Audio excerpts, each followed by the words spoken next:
Pearl Harbor by And stop!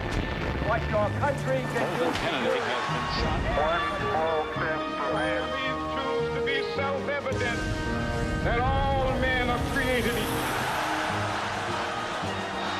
Mr. Gorbachev, tear down this wall.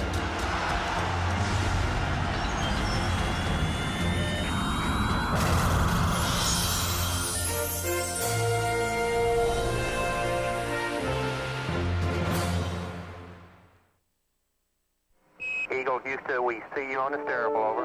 On the night of July the 20th, 1969, two American astronauts were attempting to do something no human being had ever done before. Roger, Eagle, undocked. Roger, how does it look? The Eagle has wings. Roger. Neil Armstrong from Ohio and Buzz Aldrin from New Jersey were the two men sent to complete a promise made by President Kennedy at the beginning of the decade. During our descent, everything looked good approaching the point coming around the moon, except our communication was a little scratchy. We're going to try it. There was an anxious moment. Go for landing. Retro. Go. Fido. Go. Guide. Go. Control. Go. Telcom. Go. GNC. Go. Ecom. Go. Surgeon. Go. Capcom, we're go for landing. Altitude 4,200. Houston, you're a go for landing, over. I was in the control center at Houston. 11 forward, coming down nicely, 200 feet. 4.5 down. 5.5 down. You know, there was some doubt about this clear up to the last. 60 seconds. As to where they were coming in, whether they had enough fuel or not, were they going to be able to land where they knew there was a surface that was going to be reasonably good for them to land on. Houston, Tranquility Base here. The Eagle has landed. It's a gee whiz and phew. It's a yeah, we're down, and I can remember just looking this way and leaning over and patting Neil on the back and just kind of saying, well, we made it. We copy you down, Eagle. A journey of 250,000 miles. It took 300,000 American workers to make it happen. Step off the limb now. That's one small step for man, one giant leap for mankind. 600 million people were watching, 1/5 of the entire world's population. We were seeing things that no one had seen before. Stark beauty, so pure, and it's so perfect. Magnificent desolation. On the Sea of Tranquility, Armstrong and Aldrin left a plaque that read, "We came in peace for all mankind."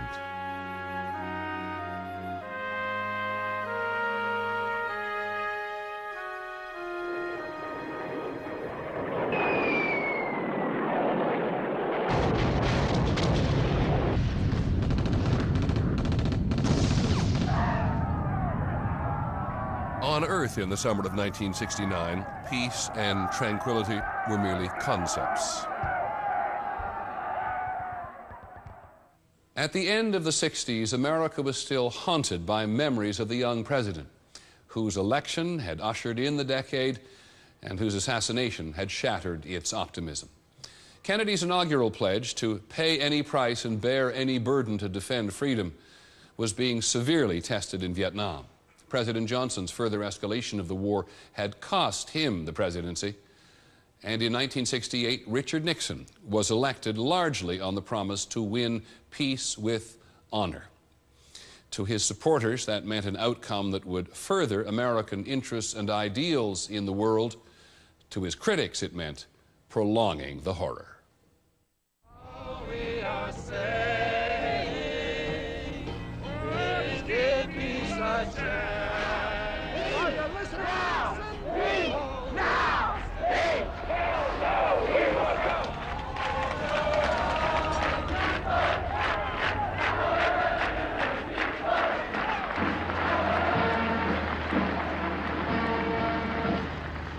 January 20th, 1969, Inauguration Day for the 37th President of the United States.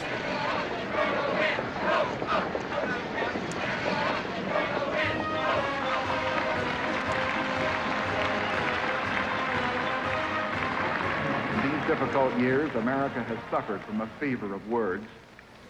We cannot learn from one another until we stop shouting at one another, until we speak quietly enough so that our words can be heard, as well as our voices. There were virtually two Americas when Richard Nixon took office, and they collided that day in the first major disruption of an inaugural ceremony in the history of the Republic. Eggs were thrown, obscenities were thrown, the placards were out there that were just awful. We were so torn apart that we couldn't even inaugurate a freely elected president with the dignity and the pomp and circumstance that such an occasion demands. And it was really a terrible low point in American history. What I seen on newspapers and television, it was hard to believe. Desecration of a flag that I personally fought for and put my life on the line, along with many other people. And here you are, carrying Kong flags. This really disturbed me to really bad, boiling points. He divided the public, and he was in some ways the worst possible leader that we could have had in the time of this great divisiveness, because that was Nixonian politics, to play to the divisiveness, to divide the body politic into them and we.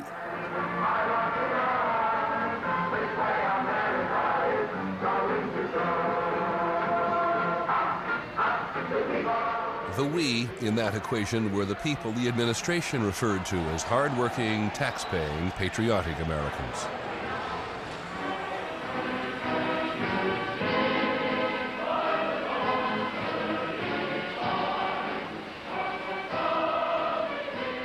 Their enemies, the them, were represented by the vociferous demonstrators who said they were patriots too, moved by conscience to oppose the war. In November of 1969, 700,000 of them came to Washington.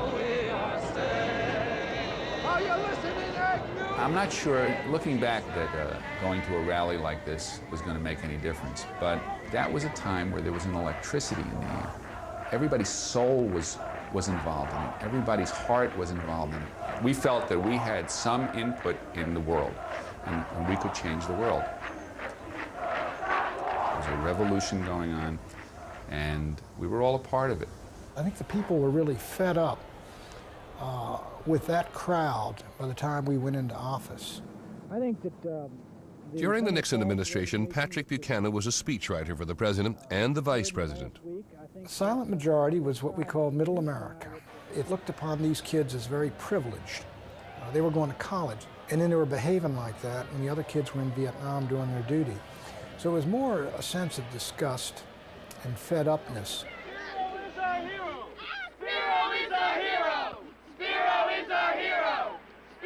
And while the counterculture may have worshipped its rock stars, Vice President Agnew gave middle America a hero of its own.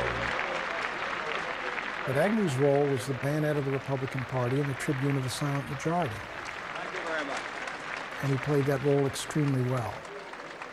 Thank you very much. The man who had been a joke in 1968, at the end of '69, was the third most admired man in America, behind the president and Billy Graham.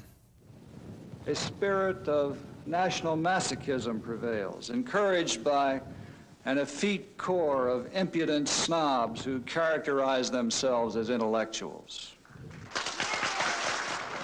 Agnew's speeches delivered to enthusiastic audiences attacked everything from professors, students, and reporters to the counterculture's favorite music and movies.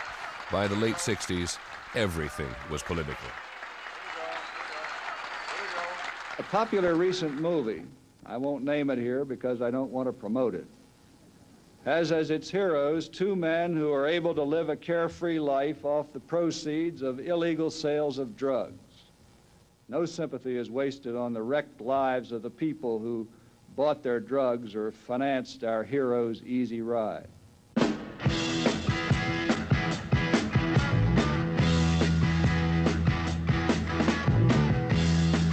One one of the big movies in this superheated time became a metaphor for the widening gap between the straight and the hip, the old and the young. Easy Rider. Oh, yeah, Easy Rider. Yeah, there we are. Easy Rider. Yeah, well, phew. Where do you want to start there? That film was so extraordinarily unlike anything that had gone before. Its sense of really growing out of the culture, not even trying to reflect the culture, but just being the culture. What the hell is this? Troublemakers? That had so much to say about the society, about the becoming a society of two cultures along generational lines and other kinds of lines. Why don't you get a haircut? That it was like getting hit in the gut by a fist.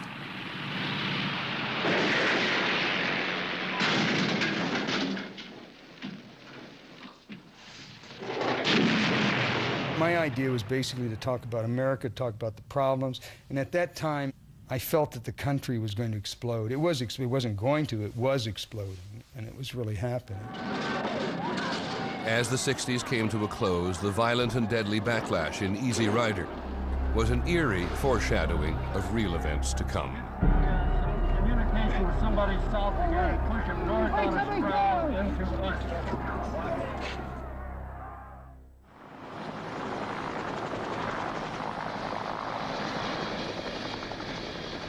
In cooperation with the armed forces of South Vietnam, attacks are being launched this week to clean out major enemy sanctuaries on the Cambodian-Vietnam border. This is not an invasion of Cambodia. In May of 1970, when President Nixon announced that American troops were being sent into Cambodia, 350 college campuses erupted in violent protest. And Nixon had been promising, we're getting out of there. And all of a sudden, here comes this invasion of Cambodia. Another country added to the list. It was just a shockwave around the nation. Area immediately. Leave this area immediately. At Kent State University in Ohio, the ROTC building was firebombed. The governor called in the National Guard.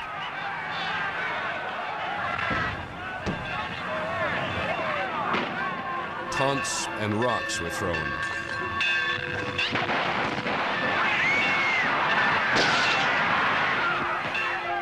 Before it was over, 4 college students were shot and killed. It represented a country gone mad. American troops shot down American students who were changing classes. That's the point we had gotten to. After the violence of Kent State, polls found 58% of the respondents sided with the guardsmen, only 11% with the students. By order of President White, the university campus has been closed. Please return to your dormitories and leave the campus by the shortest route. The backlash of opinion against campus demonstrators would only grow. Following Kent State, some 75 colleges were closed down for the rest of the year. The cause, they said, was student unrest.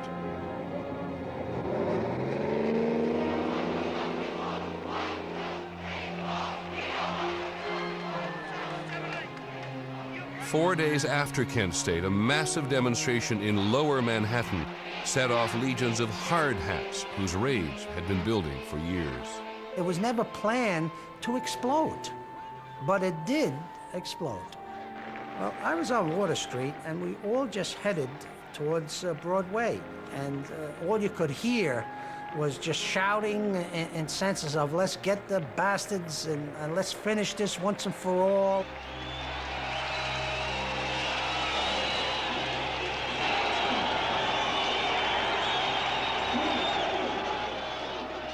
And there was some blood spilt.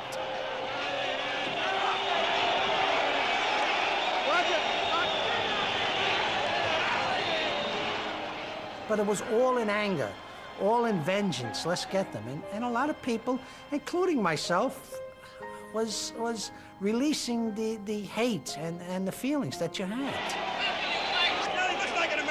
Of course, a lot of us felt winners. We felt very proud. We scattered the enemy. The hard hats were heroes for a few days, praised by Wall Street workers, given free coffee by area luncheonette owners. The leaders of the construction unions were invited to the White House, where they presented President Nixon with an honorary hard hat. And the hard hat became a symbol for the so-called silent majority, those who felt their way of life was now under siege. By the early 1970s, it wasn't just anti-Vietnam protesters on the streets and on the news anymore, but a dizzying array of other forces as well. Women, Native Americans, Chicanos, Puerto Ricans, Black Panthers, Gray Panthers, the openly gay Pink Panthers. All these groups forged in this era of so-called identity politics were all militantly demanding their rights. The backlash against this politics of protest was just about ready to explode. An event in September of 1971 hastened the eruption. When 1,500 prison inmates rioted and demanded their rights, the nation's anger and frustration became focused on the Attica Correctional Facility in upstate New York. The inmates captured 50 hostages, took control of the prison's D-yard, and issued what they called 5 non-negotiable demands. Wait a minute, hold it. New York Times reporter Tom Wicker was one of the outside observers the inmates called on to help negotiate the non-negotiable. The Attica inmates revolted basically against internal prison conditions, but the rhetoric of the revolt was very Marxist. You know, the oppressed peoples of the world arise. The entire incident that has erupted here at Attica is a result of the unmitigated oppression brought by the racist administrative network of this prison. As this tense real-life drama unfolded, families of the hostages, desperate for word on the condition of their husbands or fathers or brothers, clustered around the prison. Would you take the mic out? They saw Black Panther leader Bobby Seale come to visit the inmates. They heard that North Vietnam offered the rioters asylum. Attica quickly became a symbol for all of America's boiling hatreds. I went outside the prison to report on what was happening inside. And all of a sudden there began to be these shouts and screams from the crowd. I hope they kill you all, that sort of thing. They identified us, the observers, with the inmates. The tensions mounted as neither side seemed willing to make concessions, and the state ready to take the prison back by force. On the morning of the revolt's 4th day, prison officials did not let the observers back into D-yard. Armed state troopers were perched on the prison walls. Everybody got a gas mask. And certainly those scared young troopers thought the inmates were going to kill the hostages. So they came in scared, they came in shooting, they came in taking no chances. The hostages are on the catwalks with knives at their throats.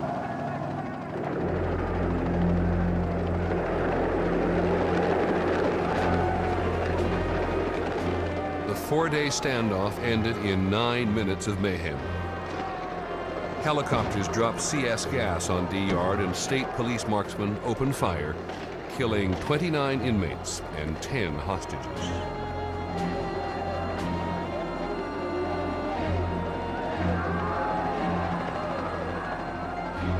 It's crazy, they didn't have to do that. If the state had just sat there for 2 more weeks, maybe 3 at the outside, I mean, those guys would have given up.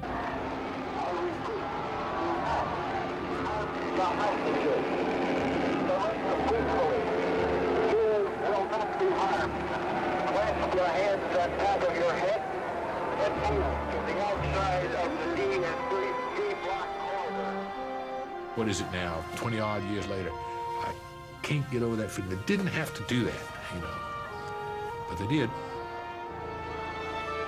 What happened at Attica was the largest and deadliest attack on Americans by other Americans since the Civil War.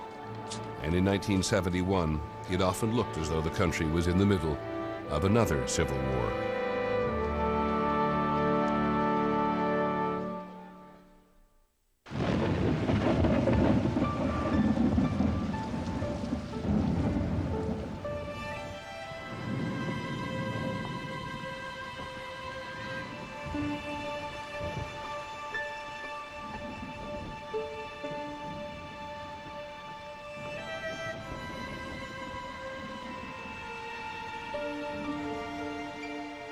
I'm just like most of the guys I would say in Vietnam, I'm just going to do my time and get out of here if I can. I'm not here to win a war. I'm just here to do my time and rotate. How short am I? How much time do I have left? That's the biggest concern of everyone. And can I make it? The war was not going to be won. It was just going to be exited in the best possible political manner. And it was about dog eat dog and surviving. Really a very brutal, prison-like existence of survival. Inside, that really eats away at you. That has a tremendous negative effect on your spirit and your sense of worth and your sense of purpose. You know, I was tired of all of it, weary of it. And too many deaths and too much pain and too much suffering.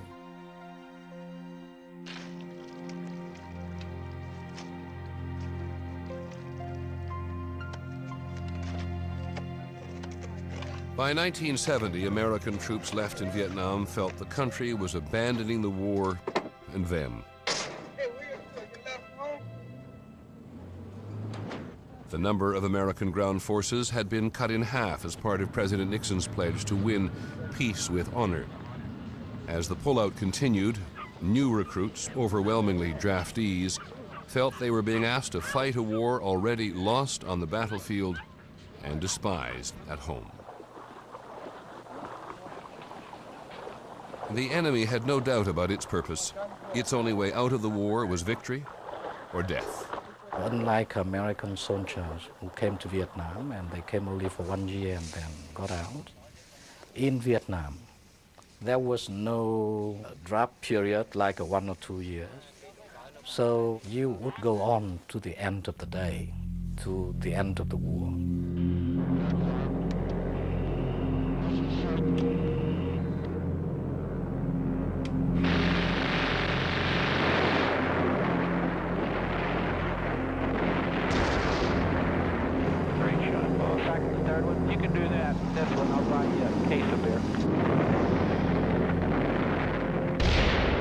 They were tough, and they proved it.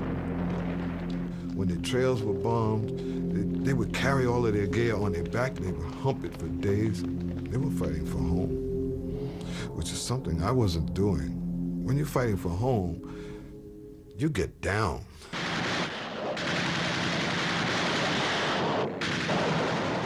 As American ground forces were being cut back, air attacks were being stepped up in an effort to pound concessions out of the enemy. We had to rely on caves and tunnels and underground bunkers to defend us because the B-52 is a terrible high-tech. If you see half of the long bomb like this, then we know for sure that it would go to another place. But when you look up and you see a round bomb like this, it means that it's right on you.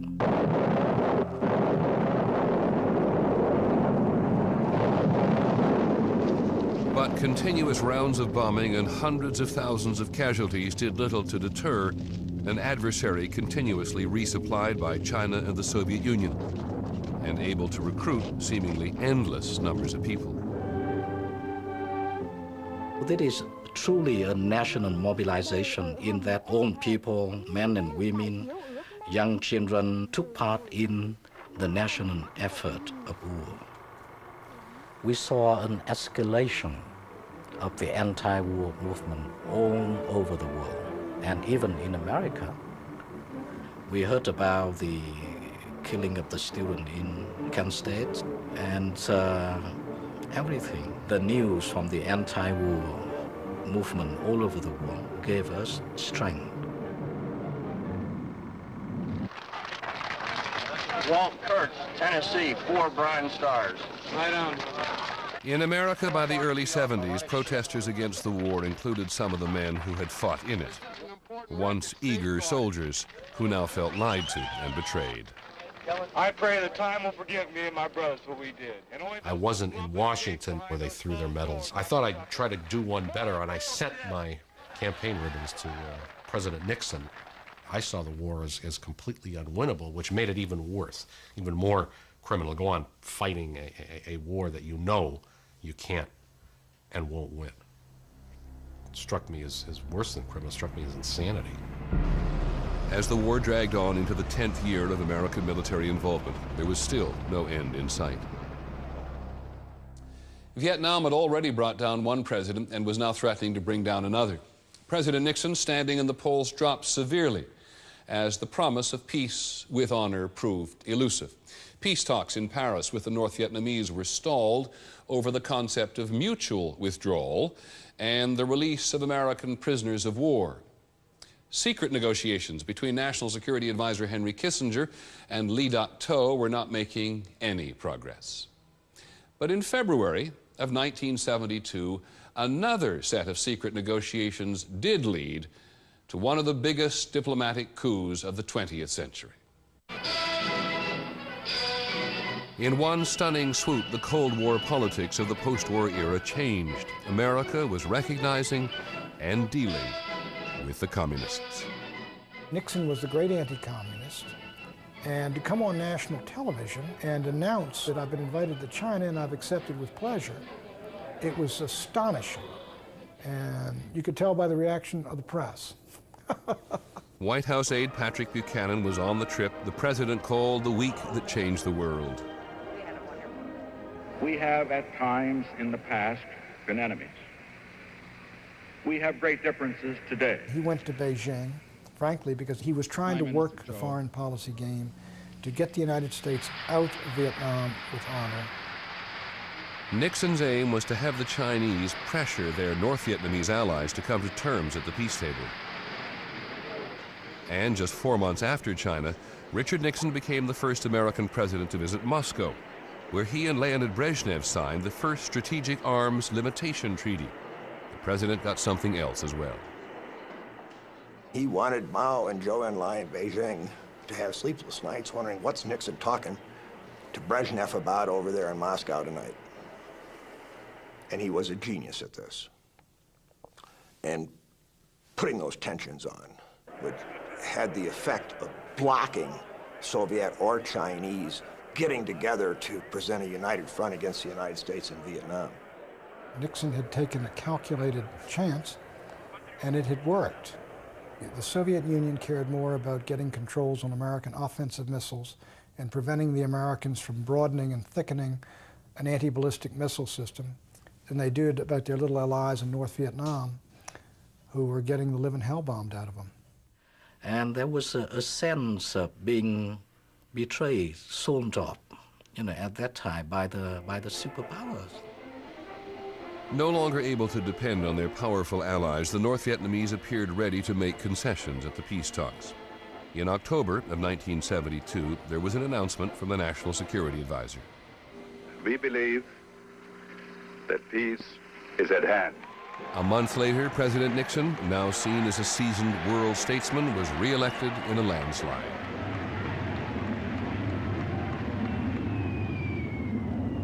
But by December, peace was still not at hand. The North Vietnamese had left the negotiations, and President Nixon ordered the bombing of Hanoi and the port of Haiphong to force them back.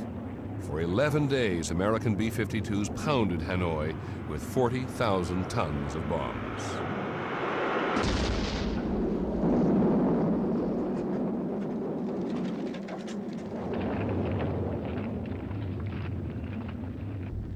Hanoi was in rubbles. The railroads, the bridges were all down. They had selected targets, obviously, and the U.S. knew where we were. And the only thing that happened in the POW camp was a piece of plaster fell down, and it hit one of the POWs in the head and cut his head. That's the only injury throughout that whole bombing. Bob Jones was in Hanoi during the Christmas bombings. He was one of 500 American prisoners of war held in a prison they called the Hanoi Hilton. There was a loudspeaker. Every morning and every afternoon we had an English broadcast. The prisoners of war, whose release had become a crucial part of the peace negotiations, were scolded about the bombings by their captors. And Hanoi Hannah said, how can the United States continue with their bellicose and obdurate policies, bombing and strafing innocent women and children churches, hospitals. How can they do all that after they've placed a plaque on the moon saying, "We come in peace for all mankind"? And everyone said, "On the moon?" And that was the first we knew about our moon landing. There were cheers all the way through the camp. After that, we'd point to the guards would come up and we'd point to the moon, you know, and say, "US, US." For some prisoners of war, it was their 7th Christmas in captivity. At the end of 1972, there was still no guarantee that they'd ever get home.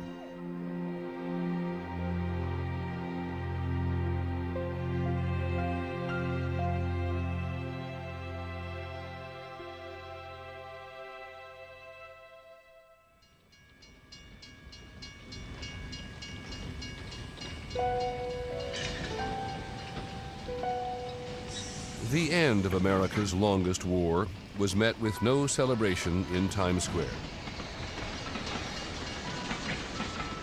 No honking of horns on Main Street, USA. The day the peace agreement in Vietnam was signed went by like any other. People were prospering, the economy was booming, and most of the people didn't give a damn about Vietnam, whatever they say now. They really didn't. It was very despairing. They were very rough years coming back from that war for most vets. I didn't feel like I fit or something. I wasn't the same person, that's for sure. I didn't feel like a civilian. It's hard to explain. I was very uncomfortable coming home, very uncomfortable. I'm on a civilian plane. I'm flying from Los Angeles to Newark nonstop. And a gentleman sat down. He was in a three-piece suit. And he had a briefcase, and he kind of flipped down his tray, and he was going through his briefcase. And we made small talk before we took off. You know, Marine, I see that. And where are you coming from? I told him Vietnam. And as soon as the sign came on that you were free to move around the cabin, he pushed the button for the stewardess.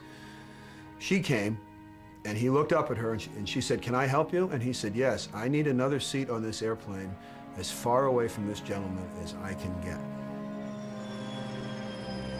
Returning vets often felt they represented a war that Americans wanted to forget. But if there was one moment that felt like a victory, it was the return of the American POWs.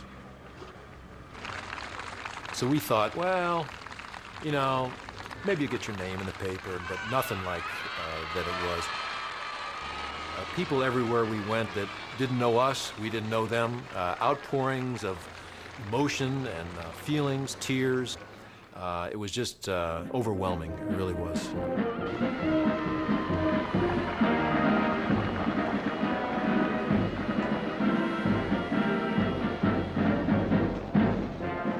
President Nixon invited us to the White House for a party, a dinner and everything. So many believe we never could win. Our choices were grim, but you had faith in him. There was a lot of celebrities, and I remember John Wayne was there, so we were walking around talking with the Duke, you know. It was pretty cool. You're the best we have, and I'll ride off into the sunset with you anytime.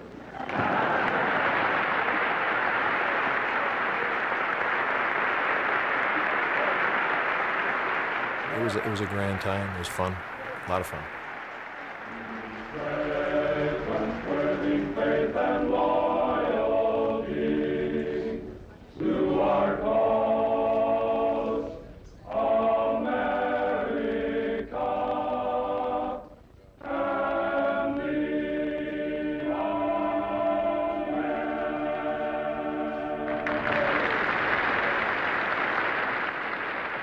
the It was the Nixon presidency at its peak. He had ended the war with honor, and the POWs were there at the White House. And Nixon was at 70%. It was really the apex, I think, of the Nixon administration. And within a month, of course, the Watergate thing ruptured and broke. The crisis in Vietnam would soon be replaced by a new crisis at home. A growing scandal stemming from a break-in at the Democratic National Committee headquarters in the office complex known as Watergate. Hearings on Watergate dragged one White House aide after another in front of Congress to answer questions about systematic wrongdoing in the highest office in the land. Watergate was certainly a fascinating spectacle. Suddenly, all the bad things the left had been saying throughout the Vietnam protests seemed to be proven true in spades. Mr. Butterfield, will you stand? The televised hearings drew in an enormous audience. You swear the evidence that you shall give. This was the first time the American people had ever heard that a president of the United States did things like that. But I guarantee you, he knew what the predecessors had done. It didn't all start with Watergate. There was ample precedent for everything that Nixon did. Nixon got caught. There was one outrageous charge after another, break-ins, spying on anti-war activists, punishing political enemies. In all of the millions of words of testimony, there is not the slightest suggestion that I had any knowledge of the planning for the Watergate break-in. Congressional committees and their battery of lawyers were bringing the charges closer to the Oval Office. One of the president's lawyers at the time was Leonard Garment. This was the show of the week, the month, the year, decade for young lawyers. Hello, young lawyers, wherever you are. And they were drawn by the excitement of the pursuit of the great white whale, all these Ahabs. There was a constant pursuit by Congress and the press. It sometimes seemed the administration was coming unpinned. It looked that way in New Orleans when President Nixon shoved Press Secretary Ron Ziegler toward a horde of reporters. And Nixon was trying every which way. How could he save his presidency? How could he pin it on somebody else? How could he rationalize what happened? The Nixon White House was in, at least from the external and even from the journalist point of view, was in real shambles. They were paralyzed. I mean, they could do nothing but defend against Watergate. And in the middle of all that, the country was subjected to further signs of collapse. I will not resign if indicted. I will not resign if indicted. In October of 1973, Vice President Agnew, the administration's top spokesman for law and order, did resign after he was charged with extortion, bribery, and tax evasion in a separate scandal all his own. Ladies and gentlemen, the President of the United States. But even as his allies were falling around him, the president was determined to finish his watch. Thank you very much. I welcome this kind of examination because people have got to know whether or not their president is a crook. Well, I'm not a crook. I've earned everything I've got. Imagine a president of the United States in a news conference on national television saying, I'm not a crook. You know, you never even before that ever conceived that a president might be a crook. It just all began to mount up, and ultimately, it was a collapse. Good evening. This is the 37th time I have spoken to you from this office, where so many decisions... Finally, it was all too overwhelming, even for the toughest of battle-scarred politicians. Each time. I shall resign the presidency effective at noon tomorrow. You could never take the presidency quite as seriously again. It maybe was purgative. It kind of ended that particular unhappy decade to have Nixon resign and the rather blank but benign figure of Jerry Ford take over.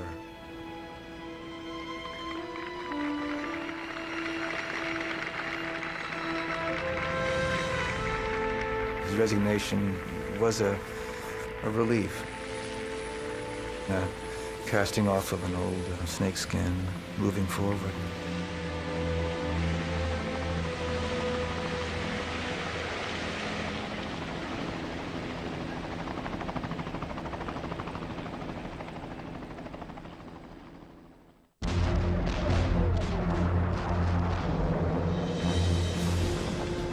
In April of 1975, 2 years after American combat troops had left Vietnam, North Vietnamese forces reached the outskirts of Saigon, the South Vietnamese capital. An ally the United States had supported with men and material for nearly 2 decades was about to fall to the communists. It's almost like we were never there now. And that's the tragedy of it, I think.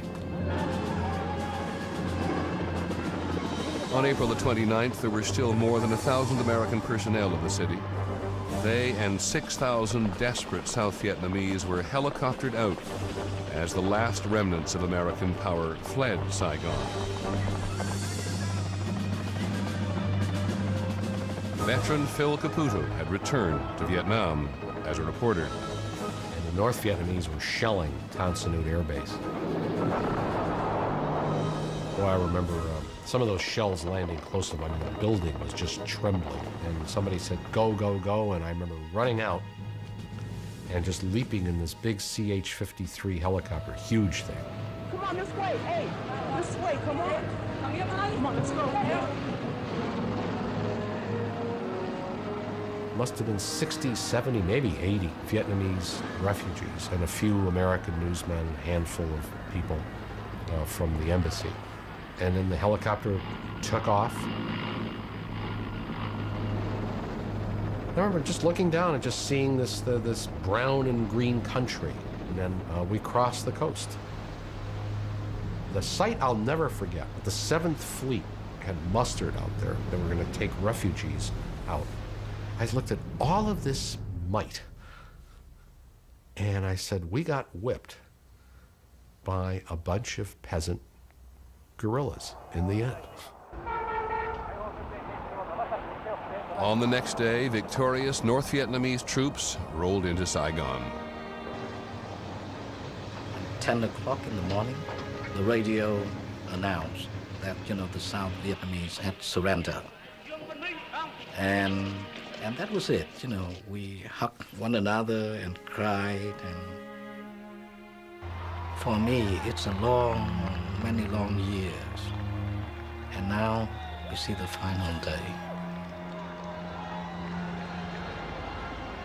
I felt in a whole range of emotions. I mean, I felt sad, I felt regretful, I felt relieved that it was over. But maybe the one emotion I didn't feel was any sense of happiness or joy. I felt a sense of loss. Like, it stays with you forever. Vietnam will be there until the day I join the friends of mine who died before me. I think. It won't ever go away.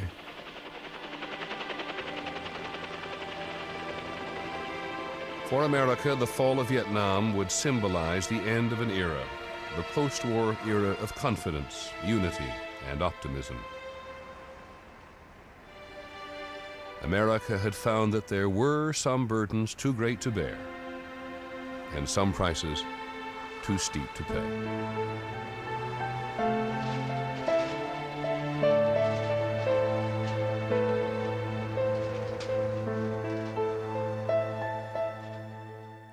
The fall of Vietnam was the nadir of a humiliating episode in American history.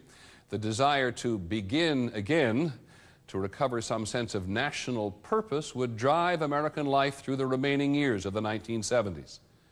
That's on the next episode of The Century, America's Time. And we hope you'll join us. I'm Peter Jennings.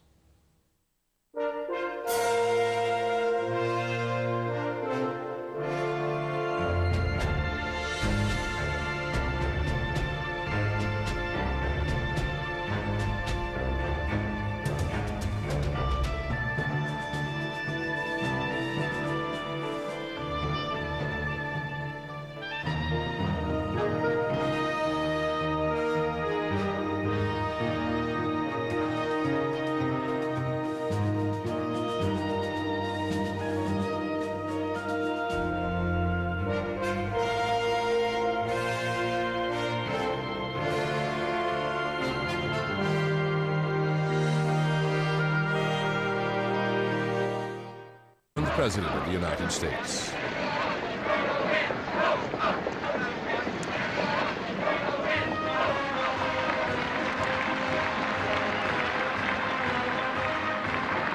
In these difficult years, America has suffered from a fever of words. We cannot learn from one another until we stop shouting at one another, until we speak quietly enough so that our words can be heard, as well as our voices. There were virtually two Americas when Richard Nixon took office, and they collided that day in the first major disruption of an inaugural ceremony in the history of the Republic. Eggs were thrown, obscenities were thrown. The placards were out there that were just awful. We were so torn apart that we couldn't even inaugurate a freely elected president with the dignity and the pomp and circumstance that such an occasion demands. And it was really a terrible low point in American history. What I seen on newspapers and television, it was hard to believe.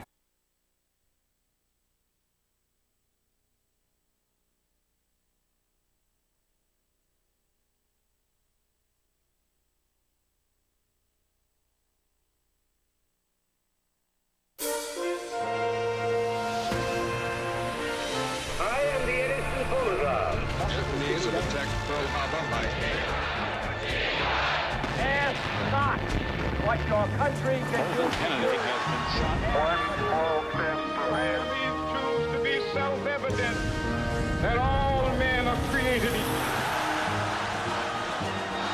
Mr. Gorbachev, tear down this wall.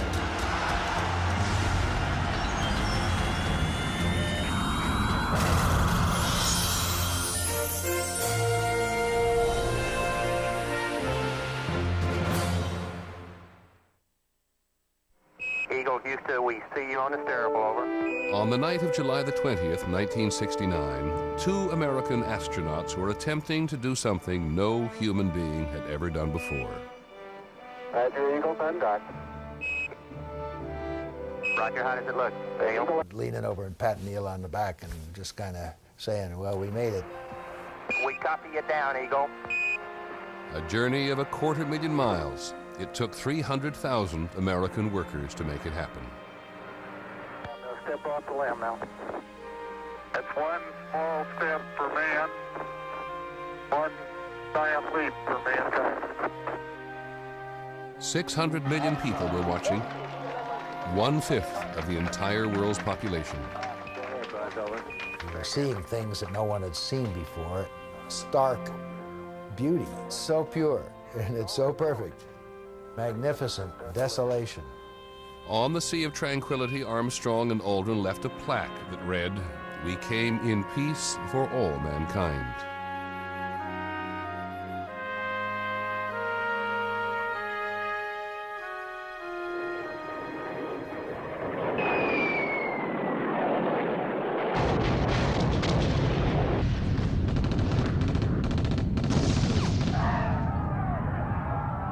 On Earth in the summer of 1969, peace and tranquility were merely concepts.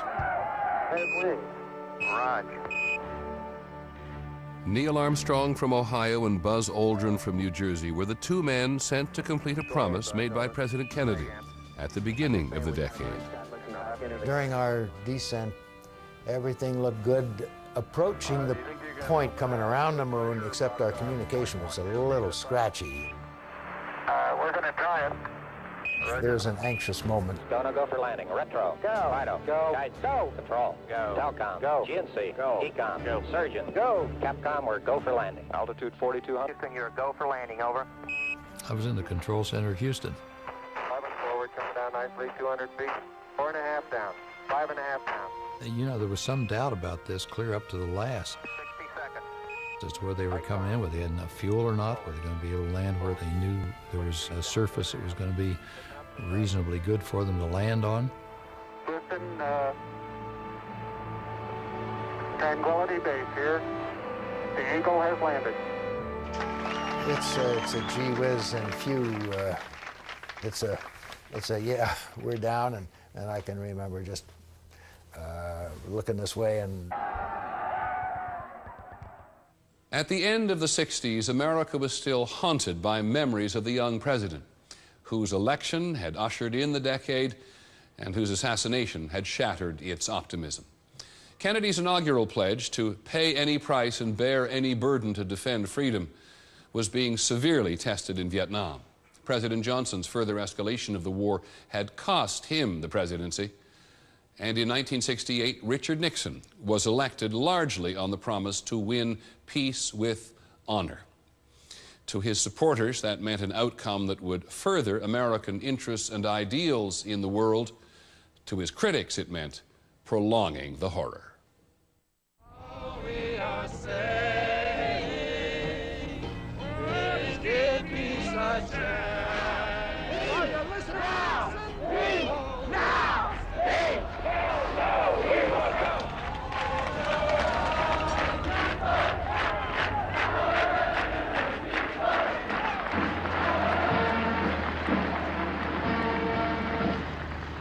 January 20th, 1969, Inauguration Day for the 37th